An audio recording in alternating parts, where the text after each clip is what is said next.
তিনি এই কাজগুলি করেছেন। আজকে যদি শেখ হাসিনার পতন না হতো, শেখ হাসিনা যদি ক্ষমতায় থেকে যেতেন, আমরা যারা এখানে, আমি সেলিম ভুঁইয়া, মুস্তাক, আমরা এখানে যারা আছি প্রত্যেকের ফাঁসি দিয়ে দিত সে। কারণ এই মহিলার তো কোনো কাণ্ডজ্ঞান নেই। এই মহিলা তার গদি, তার সিংহাসন রক্ষা করার জন্য কে বাঁচলো কে মরলো এইটা কখনোই শেখ রাজ্য করেনি। যে মহিলা তার ক্ষমতায় থাকার জন্য 5 বছরের শিশু আহাদকে হত্যা করতে পারে, যে মহিলা 14 বছরের একটি কিশোর গাজীপুরে তার শরীরে 40টি গুলি করতে পারে, যে মহিলা মুগ্ধের মতো একটি ইউনিভার্সিটির ছাত্র তার সহকর্মীরা পুলিশের গুলি খেয়ে লুটাচ্ছে, তাদেরকে পানি দেওয়ার জন্য পানি লাগবে বলে ছুটে গিয়েছে, এদেরকে যে হত্যা করতে পারে সে তো আমাদেরকে বাঁচিয়ে রাখার কথা নয়,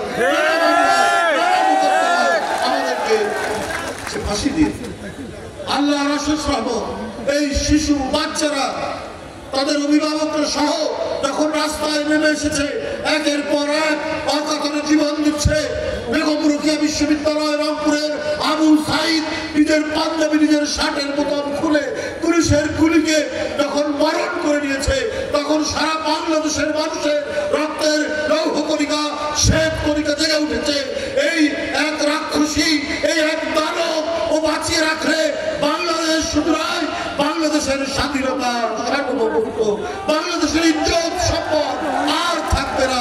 ওরা ঝাঁপিয়ে পড়ার কারণে আমরা আজকে মুক্ত নিঃশ্বাস নিতে পারছি, আমরা আজকে কিছুটা স্বস্তিতে জীবনযাপন করতে পারছি, আমরা গণতন্ত্রের পথে এগিয়ে যাওয়া আমরা প্রচেষ্টা চালানো হয়েছে এবং একটি অন্তর্বর্তীকালীন সরকার গঠন।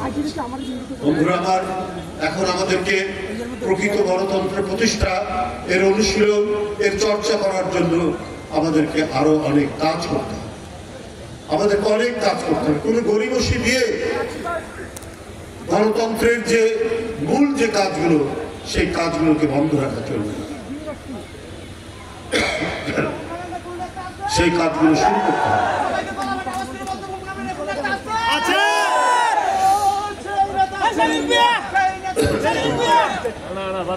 বন্ধুরা, আপনারা জানেন যে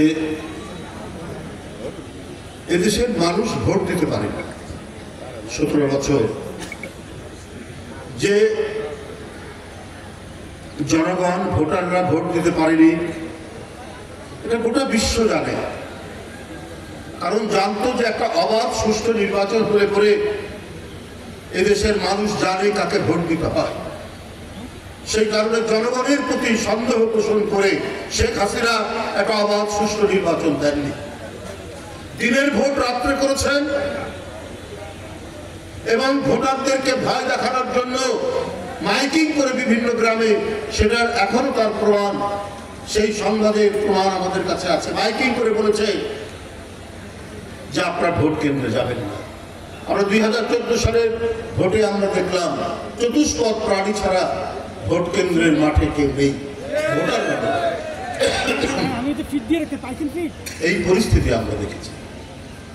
আমরা এই পরিস্থিতি দেখেছি যে যখন 2018-এ বিএনপি নির্বাচনে অংশগ্রহণ করলো, শেখ হাসিনা যা আদৌ অবাধ সুষ্ঠু নির্বাচন, সকল দল মিলে নির্বাচন করবে না, তার প্রমাণ তো আপনারা পেয়েছেন। প্রায় 30-40 জন বিএনপির প্রার্থীকে গ্রেপ্তার করে ফেললেন, মামলা দিচ্ছেন ঢালাও ভাবে। একই ছিল, এটা ছিল নির্বাচন নিয়ে একটা ছিনিমিনি খেলা। সেই ছিনিমিনি খেলা আমরা শেখ হাসিনার সময় আমরা দেখলাম। সুতরাং জনগণ যেহেতু ভোট দিতে পারেনি, জনগণের ক্ষমতা শেখ হাসিনা কেড়ে নিয়েছিলেন আইন শৃঙ্খলা বাহিনীকে দিয়ে। তিনি মনে করতেন যে এই জনগণই তার শত্রুপক্ষ। সুতরাং এখন পরিবর্তিত পরিস্থিতিতে ডক্টর মোহাম্মদ ইউনূসের সরকার, এই সরকারকে সমস্ত গণতান্ত্রিক রাজনৈতিক দল সমর্থন দিয়েছে। আমরা প্রত্যাশা করি এই সরকার জনগণের ক্ষমতা জনগণকে ফিরিয়ে দিবে জাতীয় সংসদের নির্বাচনের মধ্যে দিয়ে। জাতীয় সংসদ নির্বাচন হচ্ছে রাজনৈতিক দল নির্বাচন করবে, এলাকায় এলাকায় সংসদ সদস্য প্রার্থী দেবে, এবং যাদেরকে খুশি জনগণ তাদেরকে ভোট দিয়ে যে দল বেশি সিট পাবে, আসন পাবে, তারা সরকার গঠন করবে। এটা শেখ হাসিনা 17 বছর হতে দেয়নি। তো সুতরাং জনগণের কাছে জনগণের ক্ষমতা ফিরিয়ে দিয়ে অবাধ সুষ্ঠু নির্বাচনের দায়িত্ব পালন করা হচ্ছে মানে ডক্টর ইউনূস সাহেবের সরকারের প্রধান দায়িত্ব। এখানে স্থানীয় সরকার নির্বাচন আগে করার কারণটা কি আমি জানি না। এই কথাগুলো আসছে, এই ধরনের একটা নাকি সিদ্ধান্ত হয়েছে। তাহলে আমার মানে আমি আগেও বলেছি, আপনারা কি তাহলে রাজনৈতিক দল যারা গণতন্ত্রের জন্য আন্দোলন করেছে, যাদেরকে দমন পীড়ন করেছে শেখ হাসিনা, তার প্রতি কি আপনাদের বিশ্বাস নেই? কারণ প্রথমে দায়িত্ব হচ্ছে যে সরকার গঠন করা, গণতান্ত্রিক সরকার গঠন করা। তার জন্য জাতীয় সংসদ নির্বাচন আগে দিতে হবে, তারাই পরবর্তী পর্যায়ে সকল নির্বাচন করবেন। এটা তো পরীক্ষাও করতে হবে যে রাজনৈতিক সরকারের অধীনে অবাধ সুষ্ঠু নির্বাচন হতে পারে।